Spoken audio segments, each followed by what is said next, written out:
Hello, welcome to the 39th edition of Drive Through Review. Today I'm going to talk about A Few Acres of Snow. It's just released the other day. I got it. It's by Martin Wallace. He's done numerous other games, great games. This is tagged as a deck building game as a war game. I've probably reshot this intro like 10 times now because I have such a hard time describing this game. I go on for like 20 minutes after this to describe some of the mechanics. You get like 21 different actions. That might sound like a lot, and it is, but each action itself is not very complex. Um, but you get two actions per turn. I go over that. But this game, there's so much, in this game, and I try not to just gush over things, but each mechanic in possible action in this makes sense thematically and and it's fun mechanically. you know it's like, I wish I wasn't such an idiot, in reviewing this game, because the game is like beyond being reviewed. I mean, I don't even know, is the game that good? Maybe it is. It's really damn good. Really good. Okay, it's head to head. It's two player. So if you're looking for, more people to play, don't look at this game. But I'm telling you, if you don't like war games, I think you like this. If you like war games, I think you like this. If you like Euro games, I think you like this. Honestly, it's a great game. See, I can't review this game. I just can't do it. I can't do it right. Okay, so I like it. I'm gonna show you the mechanics now. Okay, I'm gonna come back. I'm probably gonna talk some nonsense about why I like it. Okay, but it's well put together. The theme is interesting. The mechanics that go with different things, like you can raid, you can siege, you can do all this stuff. I'll shut up now. I'll show you the game. I'll come back. Okay, so everything's set up pretty asymmetrically here. You can see you've got the Brits on the one side, and that's who I'm going to be for the little demonstration here. You've got the France on the other side, and the Brits are represented by red, France is blue. Now each side is going to start with a starting draw deck, and I'll explain these cards in a minute. But Britain's only gets 7 cards, where France gets 10. And then each side is going to have a different set of available, these are called Empire cards, sort of like, call it action cards. And these are location cards here. And these will be acquired in the game. And then there's a neutral set of Empire cards that are available to both players. You just set that off to the side. Each side starts off with these little pieces. Now this is the limited edition, so they're going to look a little bit different. They'll be cubes and discs. But these big ones here are the towns, and these little ones are like little villages. Now you're going to see you can set up, each player is going to have those little square areas, and then Britain's got 2 of these circle areas, whereas France only has 1.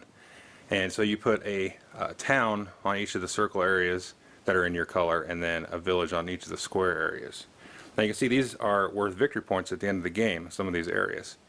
And any place that you have a town on an area with victory points, it'll give you double that displayed number of points at the end of the game. And then each side is going to get a little siege marker. And while we're at it, I'll show you the money. Here's the money. In this edition, it's painted wood. I believe it's going to be plastic in the regular edition. And then you'll have these fortification thingies. I believe these are discs in the regular edition.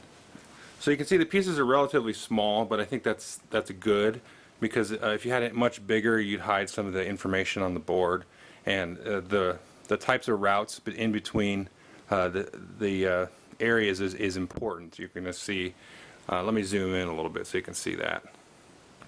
So you can see here you've got, like a river going between New Haven and Deerfield. But you can see you've got a dotted line here between Deerfield and Fort Halifax. And that's going to dictate what you can do in the different areas and how you can get from one area to the next, or siege one location from one location to another location. I'll explain that in a little bit more detail.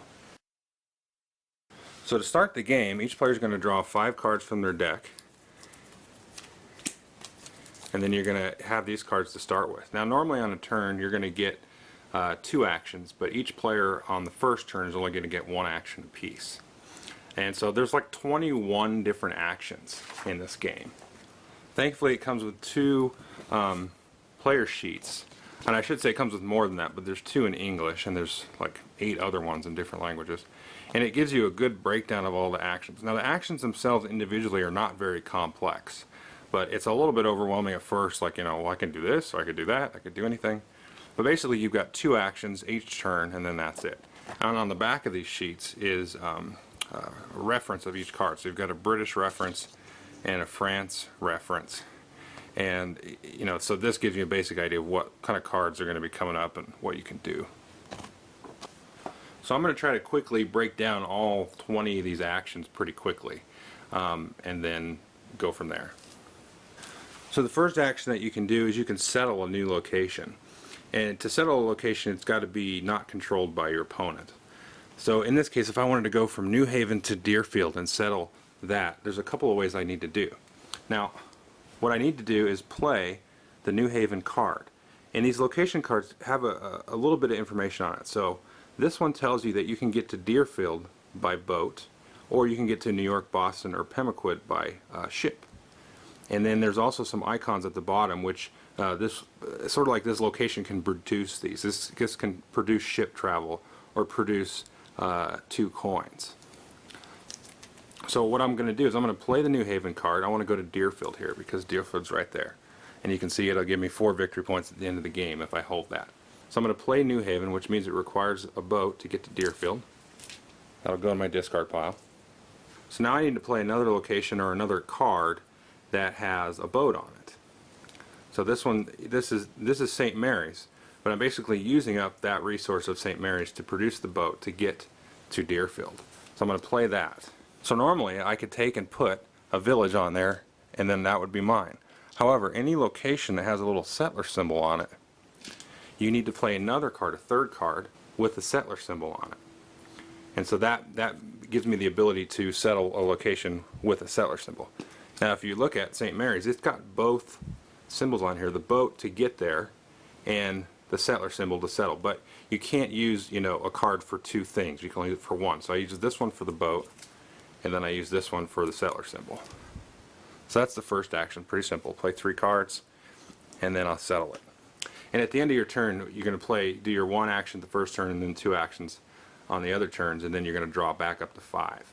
You don't discard your hand. You don't discard down to 5. You just draw up to 5. There's no hand limit.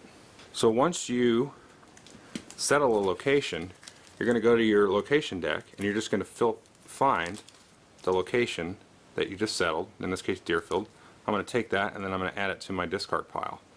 So when you run out of your draw deck, just like Dominion or whatever, you're going to shuffle your discard pile back into a draw deck and then draw it up. So basically I settled this. It's going to take a little bit of time for me to get use out of it, but then I'm going to draw it back up and then I can do something with it. So the next action you can do is actually develop a location. Now you can only develop locations that are worth victory points. Remember I said if you have a town on a location you get double victory points. So I'm going to go ahead and develop that. Well, the way that you do that is you play the actual location. So now that I've settled Deerfield, I'm going to spend some work on there, spend this card, discard it, and then I need to expend another card with a settler symbol on it. So I can do that. This will come off the board, and then I'll go there. The next thing I can do is if I wanted to, I could put one of these fortification markers under a location. And it's similar to settling it. You play the location that you want to fortify, and then you have to play a fortification card, which you'll need to draft or acquire, and I'll explain how you do that in a minute. And these also have the ability, or the cost, of you got to pay 3 money. And you start the game with no money, but I'll explain how to get money in a minute. So you pay 3 money, you discard both these cards, and then you can put this under here. And this adds some extra defense, and when I talk about sieges and raids, I'll explain how that works. Now if I wanted to siege a location, which basically means I want to settle it, but my enemy's there, I need to siege it. So in this case I'd play New Haven again so I could get to Deerfield.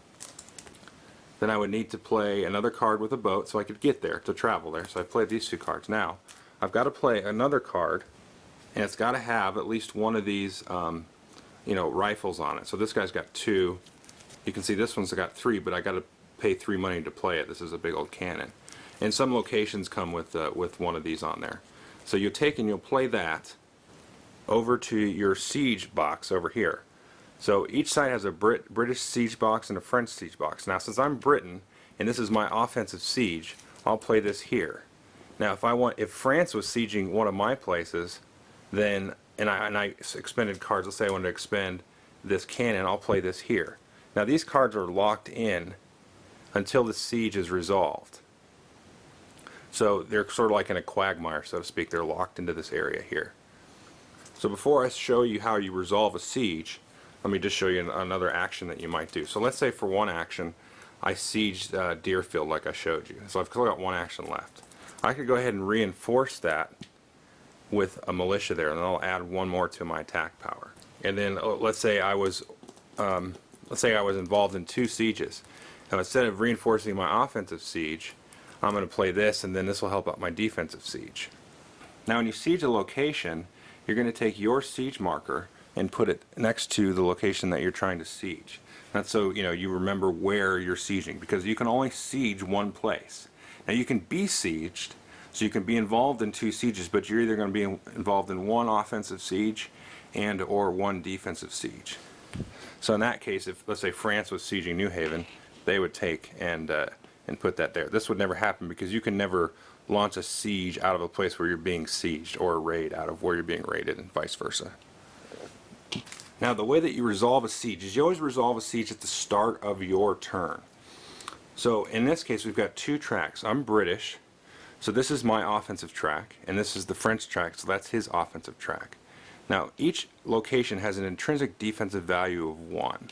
So if I'm sieging France, which is blue, it's going to start off at 1. Now if it has a fortification marker, it's going to get +2. So we'll add 2 to that, so it'll start off with 3. And some locations have a icon next to it that looks like the rifle, so that'll give an extra bonus. For example, Quebec has 2 of those, so that would, if Quebec was fortified, he'd be all the way up here, so it'd be pretty hard. So let's pretend we just got a normal siege. He's at 1 defense. So I play my action to take a boat or whatever it is to get there, and then I play this guy with 3 rifles. So it's going to start at 1, then I'm going to go 1, 2, 3. And now it's over here in the on my side. So if it's my opponent's turn and he does nothing to counteract that, and it comes my turn, I'm going to win if ever my marker on the offensive side is in the red. Okay? But if he did play a card and moved it back over here to the blue, at the start of his turn, if it's anywhere in the blue, then he'll win the siege. So there'll be some back and forth here. And remember, it's only at the start of your turn. You can't just play the cards, move it there, and then go, I win. It's got, you still have your opponent still has another chance, another turn to move it in. If it's anywhere in this middle part, then it's locked in. And remember, all of the cards that you play in there are locked down in that siege box until the siege is over. Now once the siege is resolved, if you win, you just take all your cards that are in there and then you put it in your discard pile. If you lose, you have to take one of your Empire cards. If you have a location card with a rifle, it won't count for this, but any of your Empire cards, any of these action cards like soldiers and cannons, you've got to take one of them and put it back into your available Empire card deck, and which means you'll have to go and acquire it again. So let's talk about how you acquire cards now. So I've already showed you how to acquire location cards, and that's by settling a location. Once you get those in your hand, in your deck, then they're theirs forever. Even if you lose that location to a siege, you still keep this in your hand unless there's a card that you can do to get rid of it. But it's basically dead weight. You cannot use a location if you don't actually have one of your little villages or towns on it. It's basically dead weight. You can't discard it for any reason other than just to discard it and get rid of it. So just keep that in mind. There's also some other rules, but I'll get that in a second. So you only get those by settling. Now you can go and acquire any of your Empire cards or any of the neutral Empire cards, and it costs an action. So you can see some of these have money. Let's just look at these neutral ones here. So you can see the settlers here, which basically just provides you with a settler icon to develop a location. This guy will cost you 7 coins. A fortification will cost you 3, and a Native American, which is used in raids and ambushes, he's actually free. So you could just go and take him, put him in your discard pile, and he'll come back up in your deck later when he's ready to help you. So that's how you draft. That's how you get a card and draft a card. And you can dig through these. You don't have to. Some people ask me, "Oh, do you have to take the top card?" No, you can go through and pick what you want based on whatever kind of strategy your approach is. Now let's talk about raids. Raids are typically done with Indians and also other mercenary type of cards. And the way that you raid is you play a card and then you pay 1 coin per card. Now you can play X number of cards based on how many locations you want to raid through. So let's take a look at this scenario here. So let's say I've got a siege here going on Deerfield. Okay, so that's fine. Now to raid, you don't need to play a location card to set up the raid like you do a siege. You can raid across any line, which is basically any river or road or dotted line here, or lake. There's some lakes on the board, but you can't raid based on the ocean like this. There's a little, you can see there at the bottom, a little ship, because the Indians, they didn't have boats, and not even that. It's just the raid. You can't really raid with one of the slow ships. So what I could do here is I could raid out of Fort Halifax, and I could raid Deerfield. So I could play this 1 card and a coin to raid Deerfield. But if I wanted to raid through Deerfield into Fort William Henry here, then I could play 2 cards, 2 Indian cards and 2 coins, and raid that. Now I didn't mention that when you win a siege, if you're the attacker, you'll go and replace that with your own. And then you actually will take this. It'll be worth points at the end of the game, and I'll explain the end of the game scoring first. I just want to go over the actions first. Now, if you win a raid, then you're just going to take that. You won't put your own on there, but you'll still take that as a little trophy, which is worth points. So I could theoretically, in this case, play 2 raids, 2 coins, and raid Fort William Henry. Now, there's nothing my opponent can do about that except block the raid. So what you can do is you can see this Native American at the bottom says block 1 ambush or raid. And all you do is discard this, sort of as a reaction card.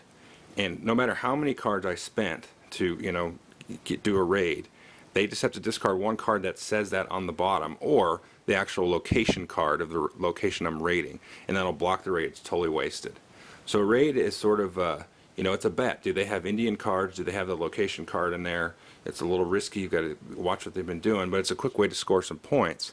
Take that out and then make it easier for you to come in here later and just settle it without having to get bogged down into a siege. It's a nice little mechanic there. Now these Native Americans and some other cards also can ambush. And all they do for an ambush is, if your opponent is holding any card with this little symbol here, means it's susceptible to an ambush. Now they may also have it in the reserve here. I'll explain the reserve in a second. But if they have such a card, they've got to put it back into the available cards for purchase.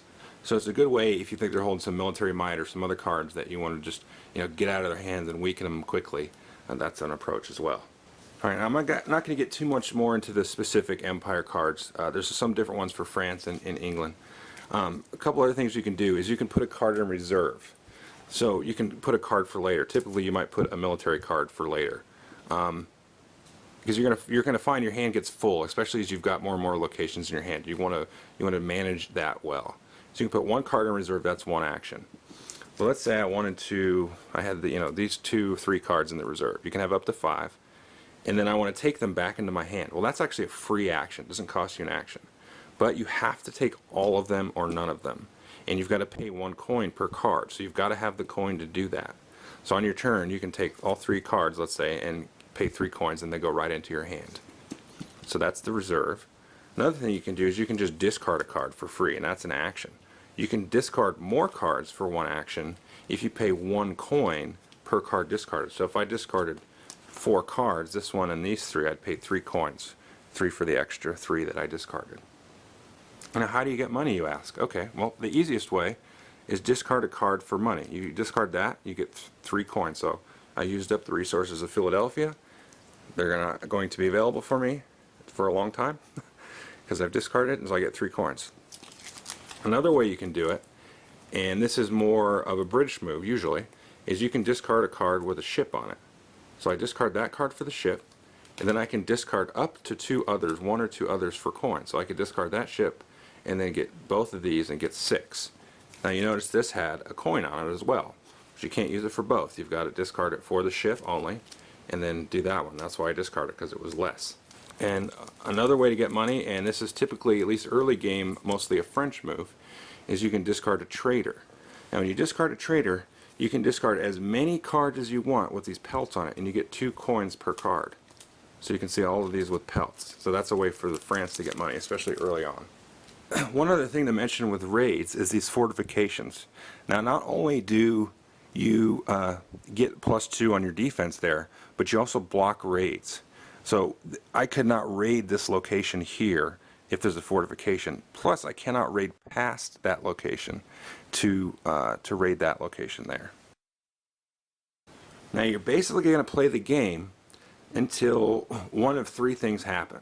Now you can see that you've got your little circle locations here. So Britain's got 2 of these and France has 1. They've got Quebec. So if you ever siege, not raid, but siege one of these locations of the enemy, you automatic win. It's an instant win. Otherwise, you look for 2 other conditions. If one player gets rid of all of their towns or all of their villages, the game immediately will end if there are no sieges currently in place. So if you're gonna, you're behind on points, you can see he's gonna get rid of it. You could start a siege if you want to kind of protract the war, so to speak. But if you get rid of all of these or all of these, then the game ends immediately, and then you count all the points. There's no automatic winner here. You count the points. And at the end of the game, any that you've captured of towns are worth 4 points each, and any villages you've captured are worth 2. Now the other way to end the game is if you capture up to 12 points of your opponent's little wooden pieces here. So we've got 4, 8, 10, 12. So if I was France and I'd captured these, then the game would end, and I'd count up all the points on the board, as well as all the points of whatever we've captured, and whoever has the most wins. In the case of a tie, France always wins. Now that's somewhat balanced by Britain always goes first. So Britain, it starts off with a little bit more points too at the beginning of the game as well. Now I think that's it. I didn't cover every last bit of detail. The only other thing that I should mention is to use a location card for any reason, you've got to be able to draw a line back to, if you're Britain, to Boston, and if you're France, you got to draw a line back to Quebec, and that's any of these roads or rivers or whatever. Basically, so you've got to have a supply line here. So that's where some of this rating comes in for cutting things off. And I just want to say something. The board is really cool. And I know this is based on history, but it's really well done. So there's a lot of fur in this area and a little bit out here. But the dynamics of each of these areas, you got the big lakes over here. That kind of works a little bit differently. And this is kind of a central area here. Like this Kennebec, you can only raid from there. And then this area gives France sort of a beeline into trying to sack Boston early and get in through Pemaquid. So there's the asymmetrical stuff really is really well done. So, yep.